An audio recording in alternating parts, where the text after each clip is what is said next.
বিসমিল্লাহির রহমানির রহিম। আসসালামু আলাইকুম। আপনারা জানেন যে এখন মানুষ সোশ্যাল সাইটটাকে একটি গণমাধ্যম হিসাবে অলরেডি দেখছেন। কারণ প্রতিনিয়ত যে সংবাদগুলো পরের দিনের পত্রিকার পাতায় আমরা দেখি সেটা এখন মুহূর্তেই মানুষ পেয়ে যাচ্ছে অনলাইনের কারণে।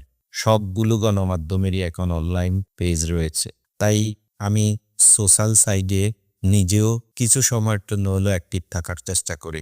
আমি আপনাদেরকে বলতে চাচ্ছি আমার ব্যক্তিগত অভিজ্ঞতা থেকে সোশ্যাল সাইটগুলো যেহেতু এখন অনেক বেশি জনপ্রিয়, তাই আপনারা এটাকে যাতে আপনাদের মেধার বিকাশ ঘটাতে পারেন সেই লক্ষ্যে কাজ করার চেষ্টা করবে। বিগত দিনে আমি ফেসবুক পেজ সহ ইনস্টাগ্রাম সহ অন্যান্য সোশ্যাল সাইটের সাথে কানেক্টেড আছি, কিন্তু একটি বিষয় আমি দেখতে পাচ্ছি যে আপনারা আমার যে ফেসবুক পেজ রয়েছে, ২টি ফেসবুক পেজ রয়েছে। ফখরুল আহমেদ ফয়সাল নামে, ফয়সাল আহমেদ নামে একটি পেজ রয়েছে। আমার ঐতিহ্য টিভি একটি ইউটিউব চ্যানেল রয়েছে।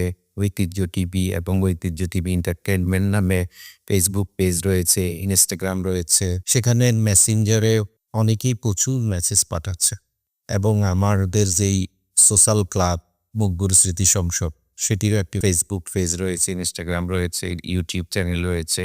কোনোটারই আসলে আমি চালাচ্ছি না, মানে আমি অ্যাডমিন দ্বারা পরিচালিত করছি। সব সাইডেই অ্যাডমিন দ্বারা নিয়ন্ত্রিত।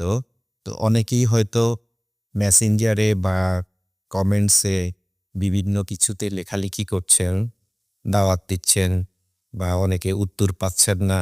মানে ভালো খারাপ মিলিয়ে বিশাল একটা শঙ্কাজনক অবস্থা। এতে আমি মনে করছি আমার দায়বদ্ধতার জায়গা থেকে আপনাদেরকে জানিয়ে দেই।